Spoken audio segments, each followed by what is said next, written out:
Assalamualaikum warahmatullahi wabarakatuh. Perkenalkan, nama saya Arya Binalum, CGP angkatan 11 tahun 2024, Kabupaten Bangka. Di sini saya akan melakukan tugas demonstrasi kontekstual modul 3.1, di mana tugas ini adalah salah satu tugas untuk CGP. Pada kesempatan kali ini saya akan melakukan tugas demonstrasi kontekstual.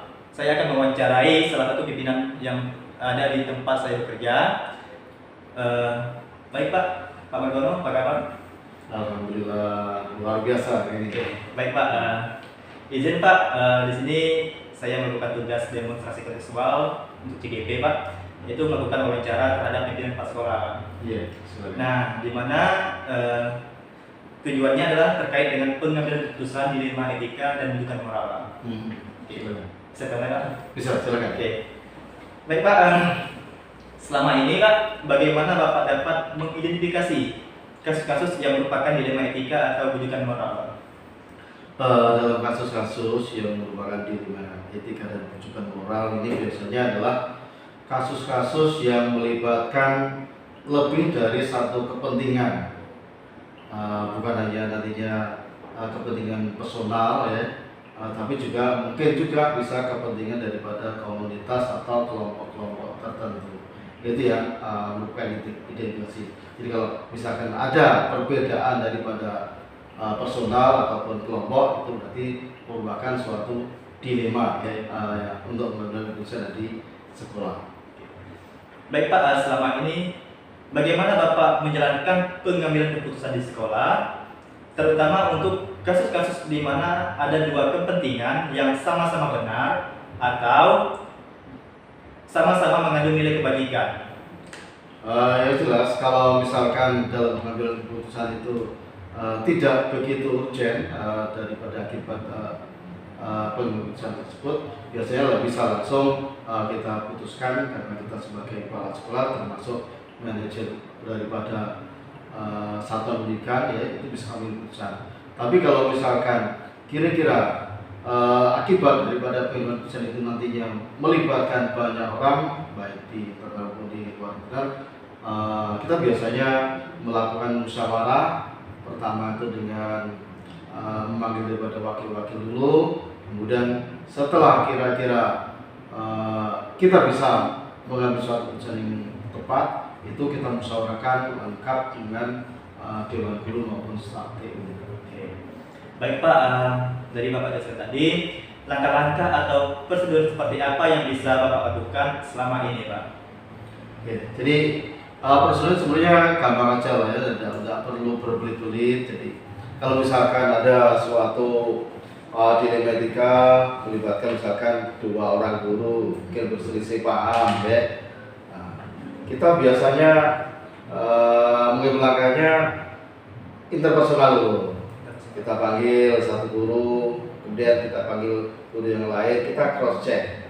Artinya kita tidak hanya mendengarkan satu pihak saja, tapi dua-duanya kita dengar secara terbuka, sehingga nantinya tidak ada anggapan bahwasanya kepala sekolah ini memihak kepada satu guru atau guru yang lain. Gitu. Baik Pak, hal-hal apa saja yang selama ini Bapak anggap efektif dalam pengambilan keputusan pada kasus-kasus dilema etika? Jadi kalau dalam kasus dilema etika ini lebih enak tuh kalau penyelesaiannya itu secara kekeluargaan. Jadi enggak kalau misalkan apalagi masalah-masalah yang pribadi ya, itu kita bicarakan dengan kekeluargaan. Kita panggil, kita anggap karena saya di sini juga yang tua ya, anggap sebagai anak ataupun adik ya, kita selesaikan masalah tersebut secara kekeluargaan, sehingga nantinya bisa lebih terbuka dalam masalahnya dan tidak menimbulkan efek-efek yang berkelanjutan. Hal-hal apa saja yang selama ini merupakan tantangan dalam pengambilan keputusan pada kasus-kasus dilema etika? Ya. Jadi untuk tantangannya itu biasanya ada ego yang terlalu tinggi, ya, merasa benar sendiri, sehingga sehingga tidak melihat bahwasanya kepentingan umum lah yang harus diutamakan. baik seperti itu adalah kepentingan pribadi dia, ya. Itu karena ibunya tinggi, dia biasanya ngeyel proses pendapat dia itu yang benar, karena dia tidak melihat daripada kepentingan secara umum di satuan pendidikan. Oke, itu Pak ya. Ya. Nah, apakah Bapak memiliki sebuah tata kelola atau jadwal tertentu dalam sebuah penyelesaian kasus di bidang etika? Apakah Bapak langsung menyelesaikan di tempat atau memiliki sebuah jadwal untuk menyelesaikannya? Nah, bentuk atau prosedur seperti apa yang Bapak jalankan? Ya, jadi kalau penyelesaian daripada dilema etika, ya, ini tidak ada jadwal khusus tiap bulan, tapi tiap bulan kita kan berikan rapat. Dari situ kita menyampaikan juga lah, misalkan tentang tata tertib, kemudian dengan etika daripada seorang guru, sehingga nantinya dalam dilema etika itu tidak begitu akan muncul. Tapi kalaupun muncul, ya, itu penjelasannya seperti tadi, ya. Jadi interpersonal dulu, kemudian kalau nggak bisa kita musyawarahkan dulu di rapat tertutup antar kepala sekolah dengan wakil, ya. Bagaimana, ya, jelas mengatasi masalah tersebut sehingga masalah tersebut bisa diselesaikan secara baik dan bijak. Kemudian semua pihak yang terlibat dalam dilema etika itu nantinya bisa menerima apa yang telah kita putuskan. Baik Pak. Nah, adakah seseorang atau faktor-faktor apa yang selama ini mempermudah atau membantu Bapak dalam pengambilan keputusan dalam kasus-kasus dilema etika? Ya, kalau seseorang tuh tidak ada, ya, Ada. tidak ada. Tapi yang jelas peran daripada semua guru, keterbukaan semua guru, termasuk staf TU, ya, termasuk siswa dan sebagainya, itu sangat mendukung daripada penyelesaian daripada dilema etika. Jadi kalau kita semuanya terbuka, ya, kemudian kita semuanya menganggap satu keluarga, maka dilema-dilema etika itu nantinya tidak akan bisa muncul secara spontan atau mendadak, atau biasanya nanti bisa dikomunikasikan sehingga bisa diselesaikan secara baik dan bijaksana. Oke, baik. Dari yang sudah Bapak sampaikan tadi, dari semua hal yang telah disampaikan, pembelajaran apa yang dapat Bapak petik dari pengalaman Bapak dalam pengambilan keputusan dilema etika? Ya, jadi ini merupakan sebuah kesimpulan berarti, ya, Ya. bagaimana cara mengatasi dilema etika yang efektif dan efisien. Jadi untuk mengatasinya yang paling mudah itu dengan pendekatan kekeluargaan tadi. Ya, kita tidak mengedepankan formalitas, tidak mengedepankan ini kamu melanggar daripada aturan atau lain sebagainya. Tapi kita dekati dulu, kita lihat latar belakangnya dulu, ya, kenapa bisa misalkan timbul, ya, masalah-masalah yang ditemukan di dilema etika. Kemudian kita cari solusinya bersama. Jadi bukan hanya solusi dari kepala sekolah aja, tapi juga solusi dari yang terlibat dalam masalah dilema etika tersebut. Gimana menyelesaikan masalahnya? Kemudian kita biasanya memberikan saran, ya, sehingga nantinya apa yang kita sarankan tadi itu bisa mengena atau bisa diterima oleh pribadi-pribadi yang misalkan mengalami masalah dilema etika. Baik Pak, terima kasih atas waktunya Pak sudah berkenan untuk wawancara ini Pak ya. Iya, terima kasih sama-sama kembali. Ya, baik, harapannya bisa mengambil hal baik dalam pengambilan keputusan dilema etika dan juga moral ini Pak. Iya. Ya, Baik. jelas jangan mengedepankan aturan-aturan dulu. Jadi kita kedepankan dulu kekeluargaannya. Iya. Baik, terima kasih Pak. Iya. Baik, assalamualaikum warahmatullahi wabarakatuh. Waalaikumsalam warahmatullahi wabarakatuh. Perkenalkan, nama saya Aryo Jinelung, CGP Angkatan 11 tahun 2024 Kabupaten Bangka.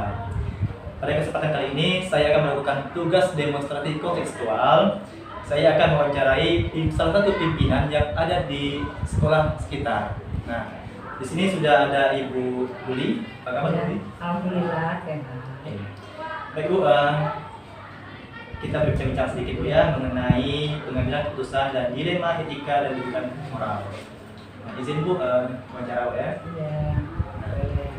Baik Bu, selama ini bagaimana Ibu dapat mengidentifikasi kasus-kasus yang merupakan dilema etika atau bukan moral. Ya. Jadi caranya kasus-kasus itu penyelesaiannya itu tidak juga dari sisi kepentingan yang tentunya berbeda satu dengan yang lainnya.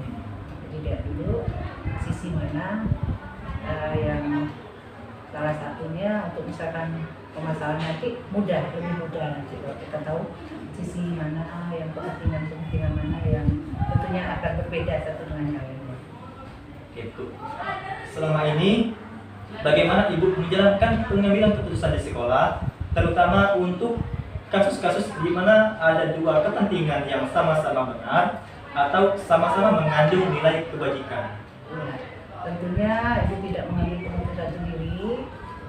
Ibu akan bermusyawarah dulu dengan beberapa kawan-kawan di sekolah ini, terutama dengan kakak saya, mungkin juga nanti melibatkan juga komite atau pengawas sekolah. Baik Bu, langkah-langkah atau prosedur seperti apa yang bisa Ibu lakukan selama ini?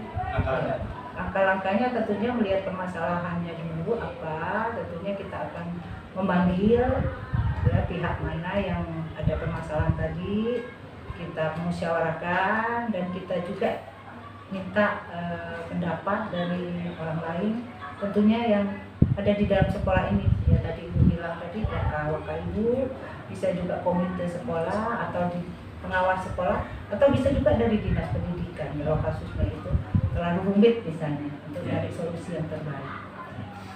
Baik Bu, setelah mendengar langkah-langkah Ibu tadi, hal-hal apa saja yang selama ini Ibu anggap efektif dalam pengambilan keputusan pada kasus-kasus dilema etika? Ya, tentunya yang paling efektif ya kalau kita sudah tahu permasalahannya, kita sudah menanyakan yang bersangkutan apa masalahnya, tentunya kita akan mengambil keputusan yang terbaik, tidak merugikan pihak-pihak tertentu. Jadi dengan melihat resiko yang terkecil lah yang muncul dan juga berdampak positif ya bagi pihak-pihaknya. Baik Bu, hal-hal apa saja yang selama ini merupakan tantangan dalam pengambilan keputusan pada kasus-kasus dilema etika? Tantangannya? Tantangannya tentunya ya ada hubungannya dengan rasa kemanusiaan tadi ya. Kalau kita misalnya ingin menegakkan aturan, disiplin, kan kita mau aturan itu harus dilaksanakan dengan baik ya, harus tegas kita melakukan keputusan itu, tapi kita pikir juga ya dari segi kemanusiaan. Iya, Juga saya seorang ibu ini ada rasa kayaknya kasih sayang lah kalau sesama-sama guru misalnya yang punya tugas kayak merawat orang tua, dia sering telat datang ke sekolah, ya kita ada toleransi ya. Jadi kita memandang juga rasa sisi kemanusiaan dan juga kasih sayang tadi. Apakah Ibu memiliki sebuah tata cara atau jadwal tertentu dalam sebuah penyelesaian kasus dilema etika? Apakah Ibu langsung menyelesaikannya di tempat atau memiliki sebuah jadwal untuk menyelesaikannya? Bentuk atau prosedur seperti apa yang Ibu jalankan? Ya, tentunya melihat dari permasalahannya. Kalau masalahnya itu kecil bisa diselesaikan langsung pada saat itulah. Jadi tidak terjadwal. Tapi kalau masalahnya besar yang perlu kita konsultasi atau perlu pendapat atau minta juga saran dari yang lain, tentunya akan kita jadwalkan juga. Oh ini hari ini kita bahas masalah ini, misalnya masalahnya besar. Tapi kalau masalah-masalah kecil yang emergensi dan juga bisa diselesaikan pada waktu itu, diselesaikan pada waktu itu. Jadi Fleksibel ya. Adakah seseorang atau faktor-faktor apa yang selama ini mempermudah atau membantu Ibu dalam pengambilan keputusan dalam kasus dilema etika? Ya.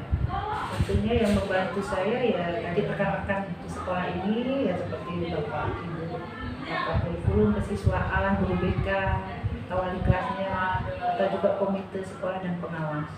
Ya itu akan membantu sekali karena Ibu tidak bisa mengambil keputusan sendiri, nanti efeknya atau dampaknya kurang baik.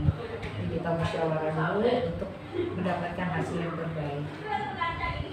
Baik Bu, dari semua hal yang telah Ibu sampaikan, pembelajaran apa yang dapat Ibu petik dari pengalaman Ibu dalam pengambilan keputusan dilema etika? Jadi kesimpulannya kita sebagai pimpinan itu harus bijak, harus ada rasa sisi kemanusiaan, rasa kasih sayang, Terus jangan terburu-buru mengambil suatu keputusan, karena kita akan memberikan dampak selanjutnya. Karena keputusan yang kita ambil itu nanti beresiko untuk selanjutnya. Jadi resiko yang diambil itu akhirnya yang paling kecil atau tanpa resiko. Jadi memutuskan itu tidak bisa terburu-buru, jadi harus juga ada musyawarahnya, berkonsultasi juga dengan pihak-pihak yang ada hubungan dengan kepentingan itu. Ya, baik Bu, terima kasih atas waktunya Ibu Uli Ya, ya. sama-sama. Ya, harapannya bisa mengambil hal baik dalam wawancara ini, Ya. tentunya dalam pengambilan keputusan di dalam etika dan pendidikan moral. Ya, Ya.